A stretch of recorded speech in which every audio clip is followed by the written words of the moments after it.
नमस्कार साथियों, Riyan learning concept के यूट्यूब चैनल पर ऑनलाइन डिजिटल प्लेटफॉर्म पर आपका हार्दिक स्वागत है, हार्दिक अभिनंदन है। सबसे पहले तो आपको हिंदू नववर्ष की हार्दिक शुभकामनाएं और नवरात्रा स्थापना की हार्दिक शुभकामनाएं। आज हमने हमारा पढ़ाने का जो ट्रेंड है वो चेंज किया है। जो हमारी प्रवृत्ति है पढ़ाने की उसको हमने थोड़ा चेंज किया है। आपकी 26 मार्च 2023 को 4 दिन बाद में सेट की एग्ज़ाम होने वाली है। तो हमने ये सोचा है कि आपके लिए कुछ इम्पोर्टेंट क्वेश्चन लेकर आएँ, महत्वपूर्ण प्रश्न लेकर आएँ, ताकि आप अपनी तैयारी परख सकें और कुछ आपका रिवीजन भी हो सके। जैसा कि आपको दिख रहा है बोर्ड पे, सेट एग्ज़ाम 2023 के इम्पोर्टेंट क्वेश्चन हम अगले 3 या 4 दिन में जितने इम्पोर्टेंट क्वेश्चन आपके लिए कर सकते हैं, जितनी संख्या प्रश्नों की बढ़ा सकते हैं उतनी बढ़ाएंगे। मेरे द्वारा यूट्यूब पर पहले भी राजनीति विज्ञान में काफ़ी कॉम्प्लेक्स जो कॉन्सेप्ट्स हैं उन पर वीडियो बनाए गए। आप Riyan learning concept YouTube channel पर जाकर के हमारे द्वारा बनाए गए वीडियो देख सकते हैं। तो हम शुरुआत करते हैं आज के प्रश्नों से। आपका ज़्यादा टाइम ख़राब करेंगे नहीं, आपके पास समय कम बचा है इसलिए। सबसे पहले हम शुरुआत करते हैं। आपका पहला प्रश्न जो आपको दिख रहा है, मैं बोल भी दूंगा साथ साथ कि ग्रीन के विचारों में स्वतंत्रता के मार्ग में 3 बड़े अवरोध हैं। टीएच ग्रीन जो एक आदर्शवादी और सकारात्मक स्वतंत्रता के प्रबल समर्थक हैं, पॉजिटिव लिबर्टी के सपोर्टर हैं। टीएच ग्रीन वो कहते हैं कि एक बार चला देता हूँ।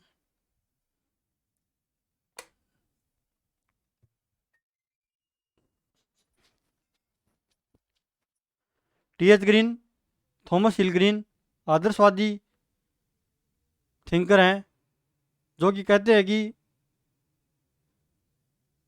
स्वतंत्रता के मार्ग में 3 बड़े अवरोध कौन कौन से हैं।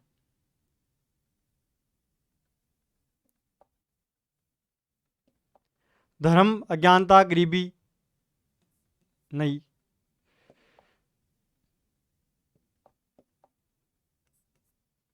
परिवार, सरकार, धर्म नहीं। अज्ञानता, शराबखोरी एवं गरीबी। टीएच ग्रीन बताते हैं कि स्वतंत्रता के मार्ग में अज्ञानता, शराबखोरी और गरीबी ये 3 बड़े अवरोधक हैं। अर्थात व्यक्ति को नॉलेज नहीं होगा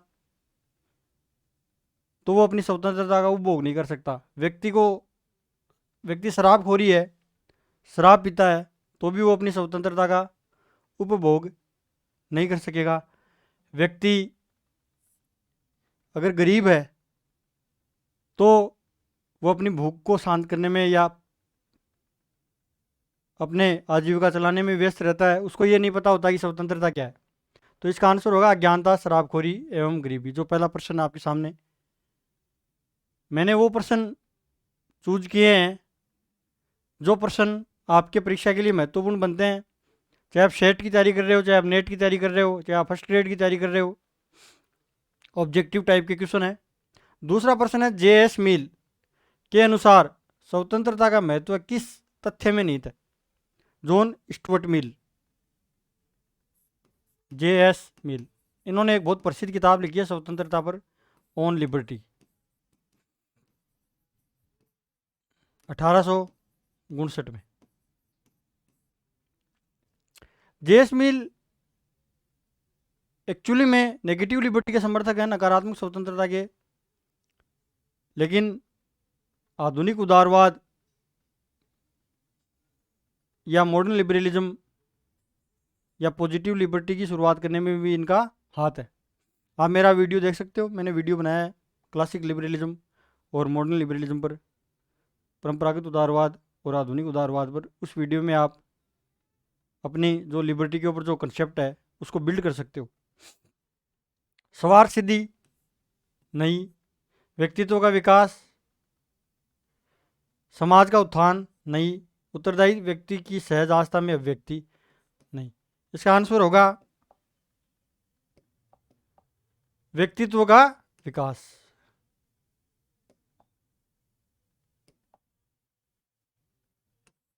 राइट आंसर होगा व्यक्तित्व का विकास। जेम्स मिल कहते हैं कि व्यक्ति को स्वतंत्रता देनी चाहिए, उसके मार्ग में बहुत कम बाधाएं होनी चाहिए ताकि वो अपना व्यक्तित्व का विकास कर सके। जेम्स मिल दो प्रकार की कार्यों की बात करते हैं, सेल्फ रिगार्डिंग एक्शन और अदर रिगार्डिंग एक्शन। स्वार्थ स्व संबंध कार्य और पर संबंध कार्य। स्व संबंध कार्य वो होते हैं जो व्यक्ति को खुद को ही प्रभावित करते हैं, और पर संबंध कार्य वो होते हैं जो दूसरे व्यक्तियों को प्रभावित करते हैं। स्व संबंध कार्यों में जेम्स मिल स्टेट के इंटरवेंशन को रोकते हैं, प्रोहिबिट करते हैं, जबकि पर संबंध कार्यों में जेम्स मिल कहते हैं कि जब व्यक्ति पर संबंध कार्य करता है, अदर रिगार्डिंग वर्क करता है, तो वहाँ पर राज्य हस्तक्षेप कर सकता है। तो व्यक्तित्व के विकास के लिए स्वतंत्रता का महत्व बहुत ही जरूरी है।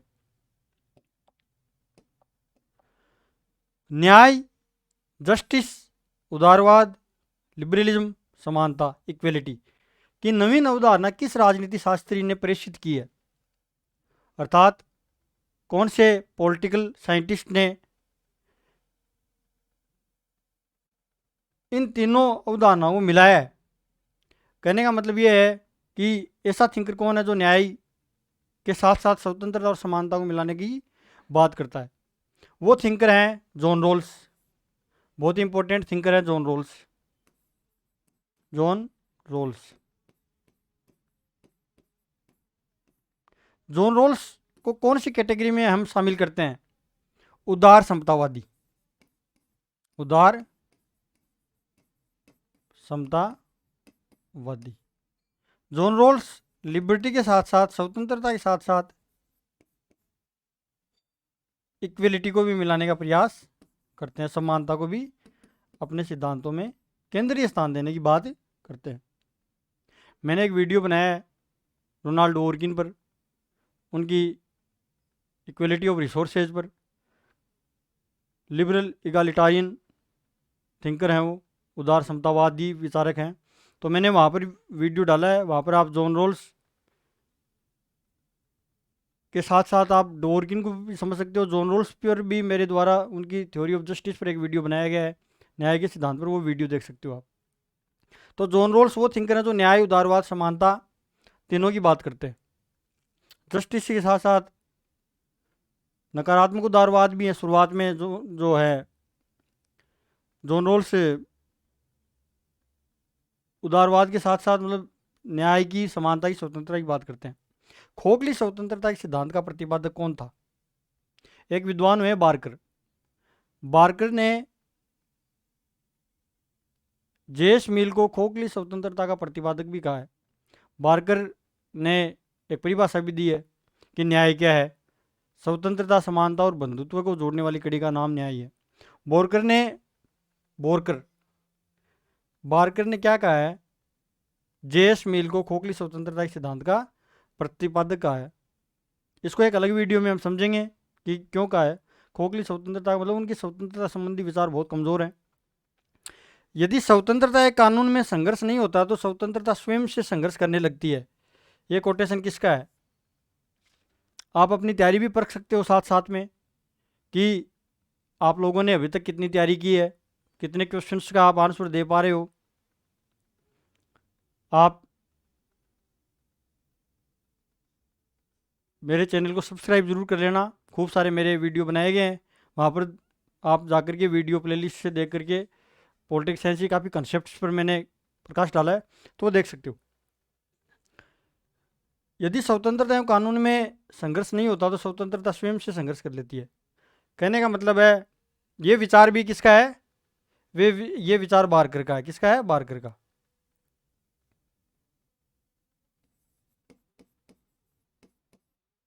बार्कर।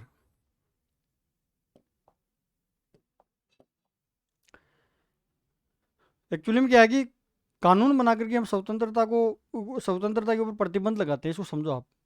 और अगर कानून नहीं होंगे तो स्वतंत्रता अपने आप में संघर्ष करेगी। कहने का मतलब है कि जो नकारात्मक स्वतंत्रता है जिसमें प्रतिबंध नहीं होते, तो वो एक उच्च उच्च श्रृंखलता में बदल जाएगी, वो प्राकृतिक स्वतंत्रता हो जाएगी, उस पर किसी प्रकार की रोक टोक नहीं होगी। तो इसलिए संघर्ष की बात कर रहे हैं। किसे प्रथम राजनीतिक वैज्ञानिक माना जाता है, ये प्रश्न आप सबको पता है। अरस्तु को, अरिस्टोटल को फादर ऑफ पॉलिटिक्स भी कहा जाता है, राजनीति विज्ञान का पिता भी कहा जाता है, प्रथम राज वैज्ञानिक भी कहा जाता है, क्योंकि राजनीति विज्ञान को अरस्तु ने सबसे पहले नीतिशास्त्र आचार शास्त्र से अलग विषय के रूप में मान्यता दी तथा नीतिशास्त्र को राजनीति शास्त्र का एक उद्देश्य बताया। किस उदारवादी विचारक ने महिला मताधिकार का प्रबल समर्थन किया है? जेएस मिल। जेएस मिल को फेमिनिस्ट थिंकर कहा जाता है क्योंकि इन्होंने महिला मताधिकार की बात की है, जेएस मिल ने। तो यहाँ तक हमने 7% कर लिए। इसके आगे देखो,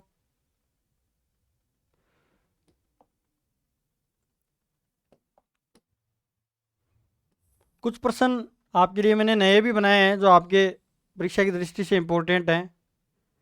आप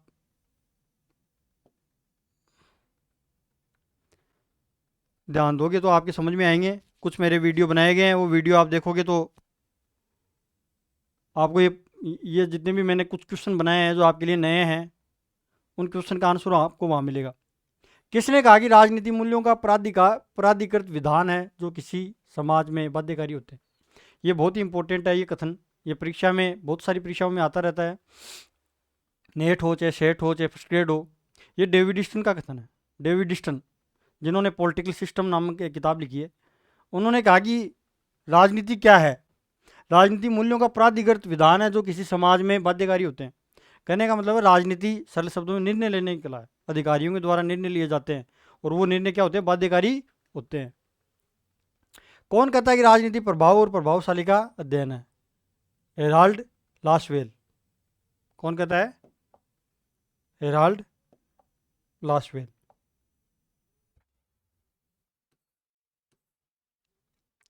अनार्की स्टेट एंड यूटोपिया, ये बहुत इंपॉर्टेंट प्रश्न है। 1974 anarchy state and utopia book किसने लिखी? ये बुक लिखी रॉबर्ट नोजिक। रॉबर्ट नोजिक, ये नाम बहुत इंपॉर्टेंट आपके लिए। रॉबर्ट नोजिक, यहाँ मैं ब्रीफली इनकी चर्चा कर रहा हूँ। रॉबर्ट नोजिक पर एक वीडियो बनाया है मैंने, आप देख सकते हो। रॉबर्ट नोजिक एक इच्छा स्वतंत्रवादी या स्वतंत्रतावादी या लिबर्टेरियनिज्म जो थ्योरी है, जो आइडियोलॉजी उससे जुड़े हैं, लिबर्टेरियन थिंकर हैं। रॉबर्ट नोजिक लिबर्टी की बात करते हैं। इनके, रॉबर्ट नोजिक के एंटाइटलमेंट थ्योरी पर भी मैंने एक वीडियो बनाया है, न्याय के सिद्धांत पर। एक मिनार्किस्ट और मिनिमल स्टेट पर भी मैंने एक वीडियो बनाया है, न्यूनतम राज्य पर भी आप देख सकते हो मेरे चैनल पर जाकर के। Anarchy state and utopia book Robert Nozick की है। ये बुक एक्चुअली में, रॉबर्ट नोजिक की जो बुक है, ये जॉन रोल्स की जो बुक आई थी, ए थ्योरी ऑफ जस्टिस, उस बुक के क्रिटिसिज्म के रूप में इन्होंने लिखी है ये book, anarchy state and utopia. Madness and civilization, madness and civilization, ये इंपॉर्टेंट बुक है। मैडनेस एंड सिविलाइजेशन, ये बुक माइकल फुको के द्वारा लिखी गई है। माइकल फुको,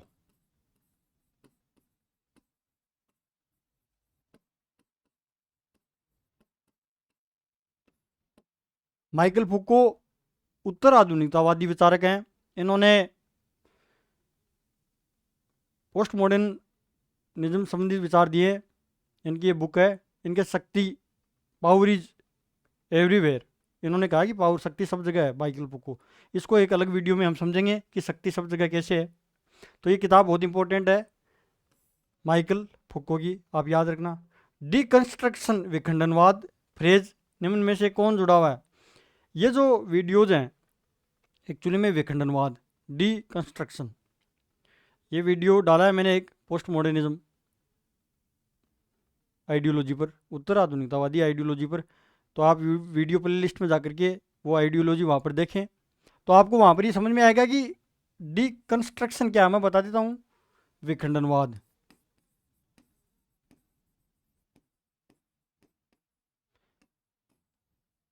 डिकंस्ट्रक्शन का मतलब है जो भी मेटा नैरेटिव हैं, जो भी वर्द वृतांत हैं, जो भी बिग स्टोरीज हैं, जो भी ग्रांड स्टोरीज हैं, उन सब के पीछे कोई ना कोई हिडन पावर छुपा हुआ है। जो भी लेखक हैं, जो लिबरलिज्म की जो आइडियोलॉजी है, चाहे सोशलिज्म की जो आइडियोलॉजी है, ये बिग स्टोरीज हैं।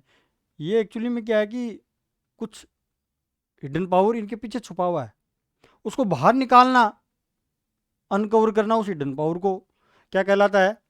डिकंस्ट्रक्शन कहलाता है। क्या कहलाता है? डिकंस्ट्रक्शन। इससे जैक्स डेरिडा जुड़े हैं। कौन जुड़े हैं?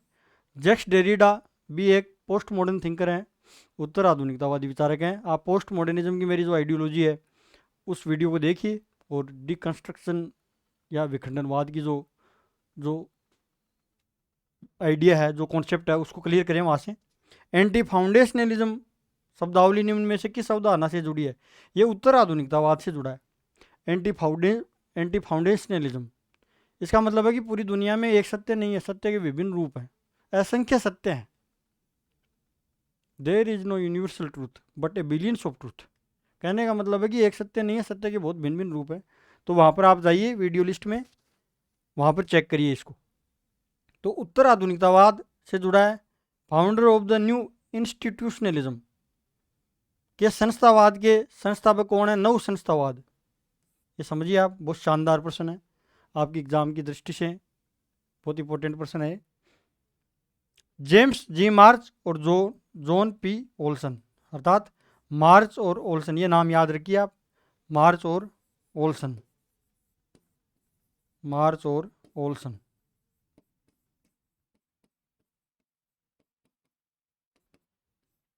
जो भी विद्यार्थी सेट के साथ साथ नेट की तैयारी कर रहे हैं वो भी इस वीडियो से जुड़ सकते हैं और अपनी कॉन्सेप्चुअल क्लैरिटी और अपनी तैयारी को भी वो जान सकते हैं कि मेरी कितनी तैयारी है। फाउंडर ऑफ न्यू इंस्टीट्यूशनलिज्म के संस्थापक। एक्चुअली में न्यू इंस्टीट्यूशनलिज्म क्या है? इंस्टीट्यूशनलिज्म तो क्या है? परंपरागत उपागम है एक, जो कंपेरेटिव पॉलिटिक्स में हम पढ़ते हैं, जहाँ पर इंस्टीट्यूशन यानी संस्थाओं का अध्ययन किया जाता है। न्यू इंस्टीट्यूशनलिज्म का मतलब ये है, नव संस्थावाद का मतलब 1980 के दशक में जेम्स मार्च और ओल्सन के द्वारा दोबारा से संस्थाओं के अध्ययन पर बल दिया गया। एक बार डिक्लाइन में चला गया संस्थाओं का अध्ययन, तो संस्थाओं के अध्ययन को दोबारा बल मिला, उसको कहते हैं नव संस्थावाद। इसको हम एक अलग वीडियो में क्लियर करेंगे। इंस्टीट्यूशनलिज्म और न्यू इंस्टीट्यूशनलिज्म, संस्थावाद और नव संस्थावाद जो उपागम है कंपेरेटिव पॉलिटिक्स में, उन पर हम अलग से एक्सप्लेन करेंगे, अलग से प्रकाश डालेंगे। आधुनिक रूढ़िवाद के पिता कौन है? Edmund Burke. ये याद रखिए आप, आधुनिक रूढ़िवाद के पिता, modern conservatism, father of modern conservatism के पिता कौन है? Edmund Burke. रूढ़िवाद क्या है? रूढ़िवाद वह विचारधारा है जिसके द्वारा रूढ़ियों पर बल दिया जाता हो। कहने का मतलब जो पुरानी जो ट्रेडिशंस हैं, पुराने जो कस्टम्स हैं, पुराने जो नॉर्म्स हैं, उन सभी पर बल दिया जाए। अर्थात परिवर्तनों को ये स्वीकार नहीं करते हैं, लेकिन बहुत धीमे धीमे धीमे परिवर्तनों को स्वीकार करते हैं। कंजर्वेटिज्म की जो फिलोसफी है या आइडियोलॉजी है, उसको हम एक अलग से वीडियो में डिस्कस करेंगे। Just and unjust war, unjust war, ये बड़ा इंपॉर्टेंट है आपके लिए, ये मिटा देता हूँ मैं।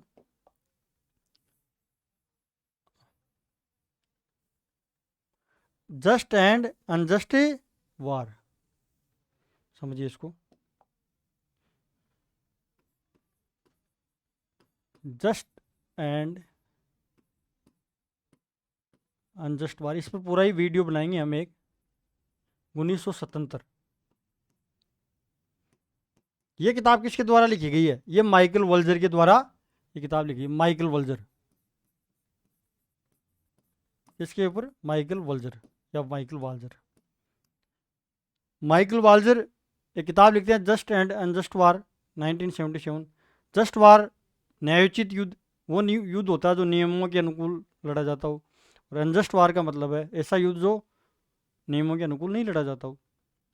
माइकल वाल्जर समुदायवादी विचारक है, एक कम्युनिटेरियन थिंकर है माइकल वाल्जर। इन पर मैंने एक वीडियो बनाया माइकल वाल्जर की कॉम्प्लेक्स इक्वलिटी, जटिल समानता पर, तो उसको देखिए आप, वहाँ पर समझिए इसको।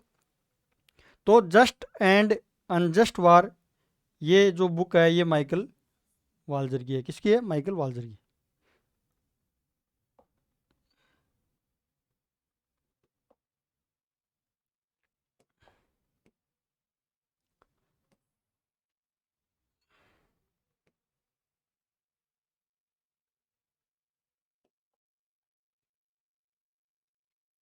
अगला प्रश्न है,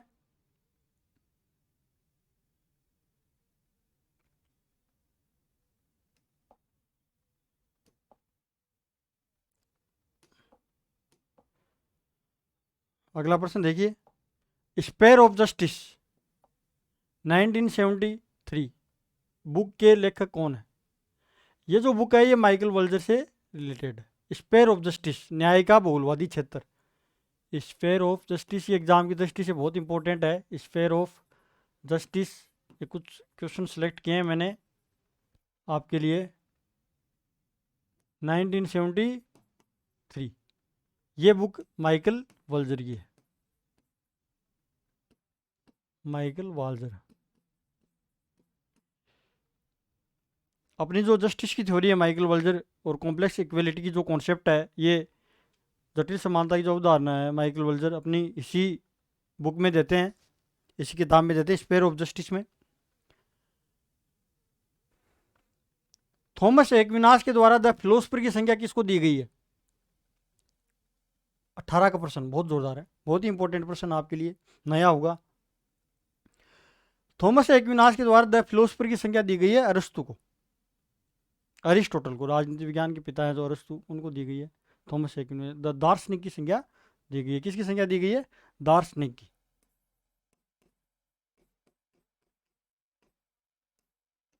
अरस्तु।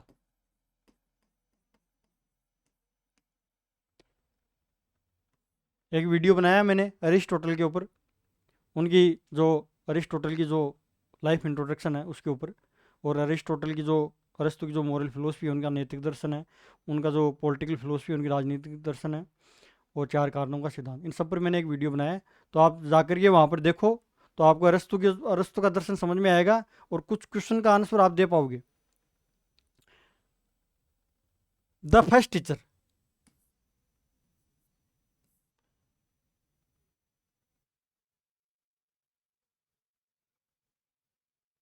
थॉमस द फिलोसफर की संख्या किसको दी गई है? अरस्तु को। अरस्तु द फर्स्ट टीचर की संख्या किसको? अरस्तु को। क्या मतलब है?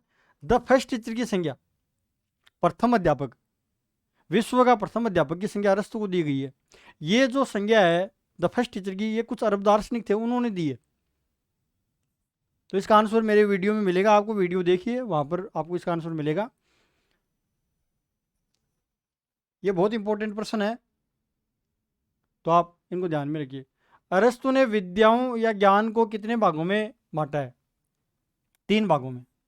अरस्तु के द्वारा ज्ञान का जो वर्गीकरण किया गया है, नॉलेज, क्लासिफिकेशन ऑफ नॉलेज, जो विद्याओं का, ज्ञान का जो वर्गीकरण, वो 3 भागों में बांटा गया है। कौन कौन से भागों में? प्रैक्टिकल नॉलेज,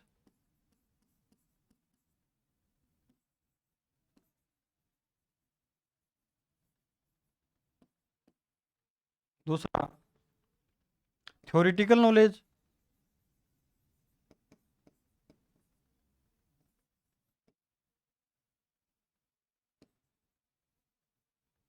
यथार्थ ज्ञान,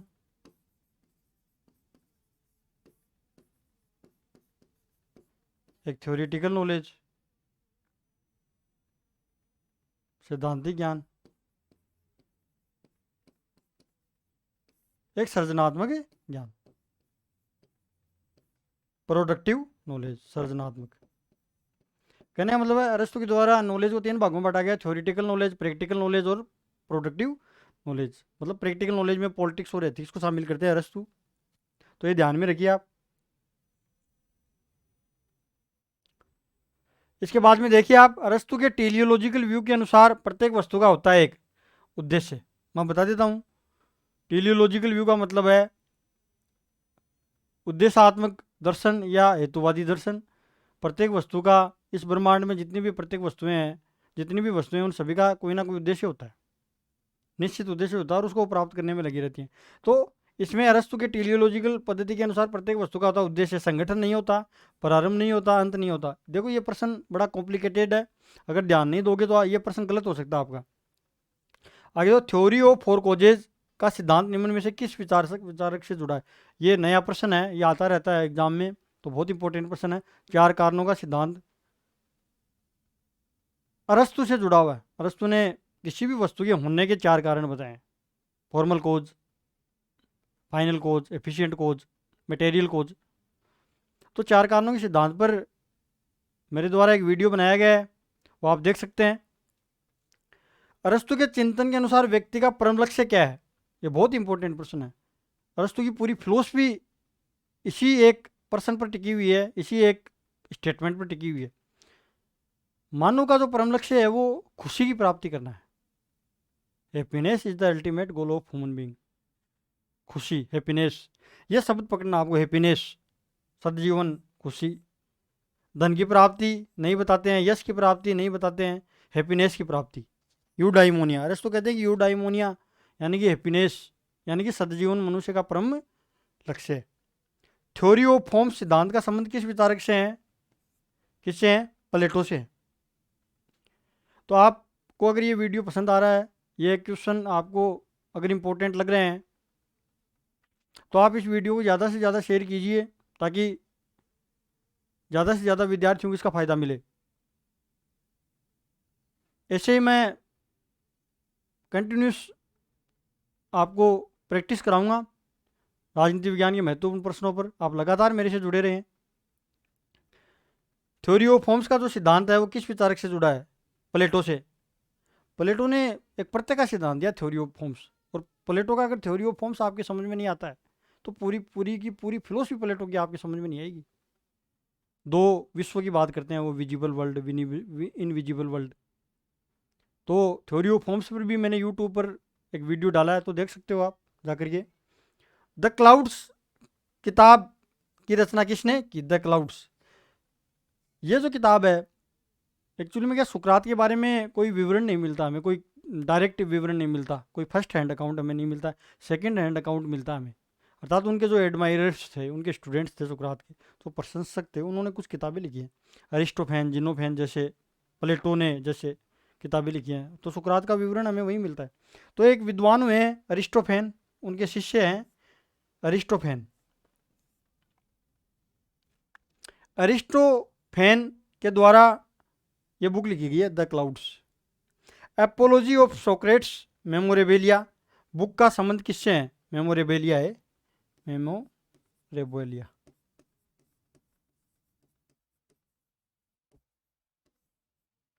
apiology of Socrates Memorabilia book का संबंध है जिनोफेन से। जिनोफेन भी एक्चुअली में सुकरात के प्रशंसक रहे हैं, स्टूडेंट रहे हैं। तो यहाँ पर देखिए आप,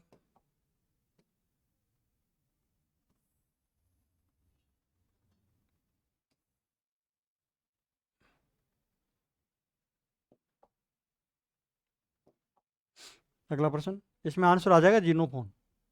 कौन आ जाएगा? Xenophon. An unexamined life is not worth living. एक प्रश्न है, an unexamined life is not worth living. ये बहुत इंपॉर्टेंट कोटेशन है सुकरात का। किसका?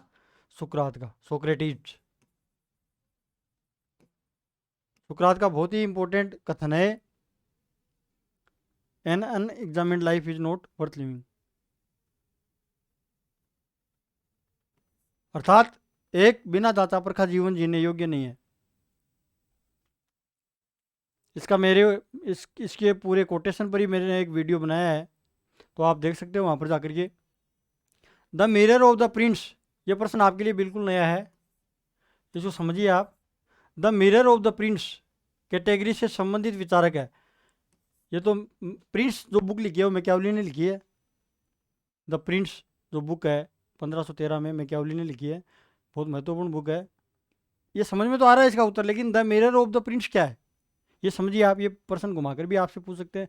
The mirror of the Prince actually में क्या की कैटेगरी है लिखने की, बुक्स लिखने की जो कैटेगरी होती है, कई जैसे नॉवेल्स लिखते हैं, फिक्शन लिखते हैं, नॉन फिक्शन लिखते हैं, उपन्यास लिखते हैं। तो एक कैटेगरी के तहत कोई ना कोई थिंकर कोई ना कोई बुक लिखता है। तो जो मैकियावेली ने जो ये बुक लिखी है द प्रिंस, ये एक्चुअली में जो एक मैनुअल बुक है, एक हेल्प बुक है, मैनुअल बुक, हेल्प बुक है। अर्थात राजा को इसमें एडवाइस दी गई है, बहुत प्रैक्टिकल एडवाइस।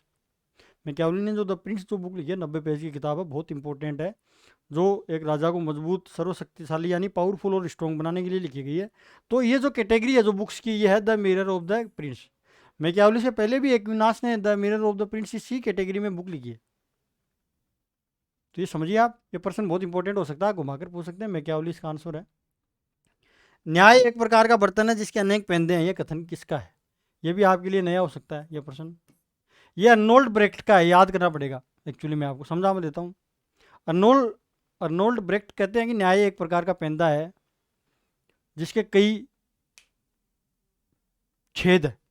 कहने का मतलब न्याय की कोई फिक्स परिभाषा नहीं है। जैसे बहुत एक बर्तन हो, बर्तन के बहुत सारे छिद्र हों, उसमें हम पानी डालेंगे तो किसी ना किसी छिद्र में से पानी बाहर निकल जाएगा। कहने का मतलब ये है कि न्याय की बहुत सारी परिभाषाएं हैं, एक सिंगल परिभाषा आप न्याय की नहीं दे सकते। गुण ही ज्ञान है, ज्ञान ही गुण है, ये truth is virtue, virtue he truth, ये सुकरात से रिलेटेड है ये कथन। बहुत इंपॉर्टेंट कोटेशन है और प्लेटो ने अपनी आत्मा में उतार लिया इस कोटेशन को। Truth is virtue, virtue is truth. इसका मतलब समझते हो आप, ज्ञान ही गुण है, गुण ही ज्ञान है। मतलब सिर्फ सद्गुणी व्यक्ति होता है वही दार्शनिक राजा बनेगा, और दार्शनिक राजा बनेगा वही व्यक्ति सत्य का ज्ञाता है, और वही गुणी है। जो गुणी है वही ज्ञानी है, और जो ज्ञानी है वही गुणी है। अर्थात जिसको नॉलेज है उसको सत्य का ज्ञान है, जिसको सत्य का ज्ञान है वो नॉलेजेबल पर्सन है। तो इसको समझ सकते हो आप, ये सुकरात से रिलेटेड है। पॉलिटिकल साइंस एंड गवर्नमेंट, ये बुक किसकी है? ये book political science and government, ये बुक गार्नर की बुक है। गार्नर ने बहुत जोरदार परिभाषा दी है स्टेट की। राज्य का अंत और आरंभ राज्य से होता है, राज्य का अंत भी, शुरुआत भी राज्य से होती है, राज्य का अंत भी राज्य से होता है। कहने का मतलब है राजनीति विज्ञान का प्रारंभ और अंत राज्य से होता है। पॉलिटिकल साइंस एंड गवर्नमेंट, ये किताब डब्ल्यू गार्नर की है। पॉलिटिकस बुक के रचनाकार है। यहाँ पर आप थोड़ा ध्यान रखना होगा आपको, बहुत ही इंपॉर्टेंट बात बता रहा हूँ मैं आपको।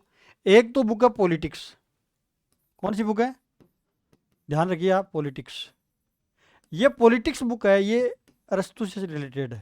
ये पॉलिटिक्स शब्द ही एक्चुअली अरस्तु ने दिया है। किसने किसने दिया है? अरस्तु। एक बुक है पॉलिटिकस, POLITICUS। ये एक्चुअली में स्टेट्समैन का दूसरा नाम है। किसका? जो स्टेट्समैन बुक है ना प्लेटो की, स्टेट्समैन, पॉलिटिकस स्टेट्समैन का दूसरा नाम है। अर्थात पॉलिटिकस जो बुक है, ये बुक किसकी है? प्लेटो की। ये ध्यान में रखना, आप गलत मत कर देना। पॉलिटिक्स बुक है वो अरस्तु की है, और पॉलिटिकस बुक है ये बुक किसकी है?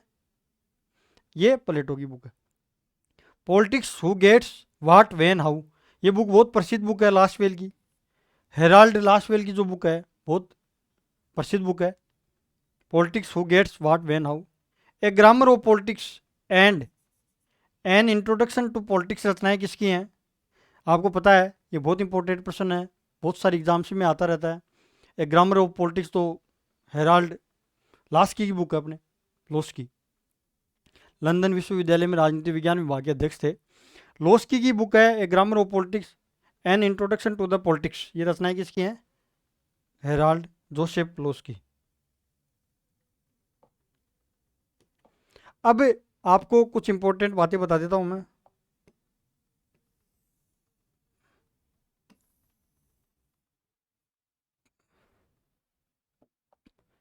ये कुछ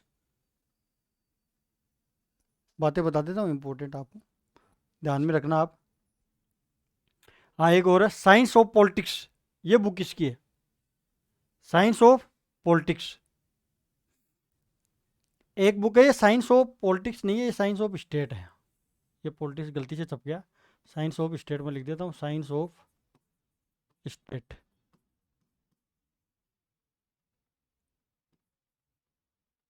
ये जो साइंस ऑफ पॉलिटिक्स जो बुक है ये फ्रेडरिक पोलक की बुक है, ये याद रखना आपको। ये कंफ्यूज हो सकते हैं हम यहाँ पर, इसलिए मैंने बुक्स के नाम लिखे ताकि आप कंफ्यूज नहीं हो।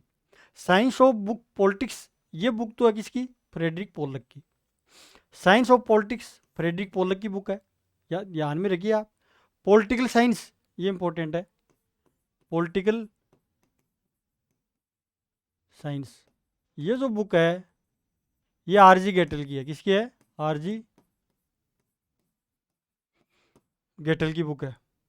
न्यू एस्पेक्ट्स ऑफ पॉलिटिक्स, ये चार्ल्स मेरियम की बुक है। ये एक्चुअली आरजी गेटल की जो साइंस ऑफ पॉलिटिक्स आपको यहाँ दिख रही है, एक्चुअली में ये साइंस ऑफ स्टेट बुक है। ये किसकी? आरजी गेटल की है, science of state, science of state, ये बुक किसकी है? आरजी गेटल।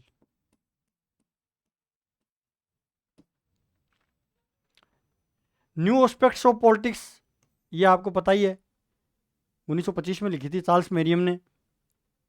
चार्ल्स मेरियम जो कि व्यवहारवाद के बौद्धिक पिता हैं।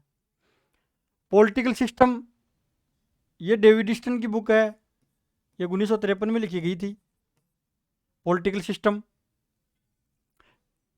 टी पार्सन्स ने एक बुक लिखी थी 1948 में, सोशल सिस्टम, उसको ही आधार बनाकर ये बुक लिखी गई डेविड ईस्टन के द्वारा 1953 में, political system. Political science and government, ये बुक गार्नर की है। Politics who gets what when how, ये हेराल्ड लास्टवेल की बुक है।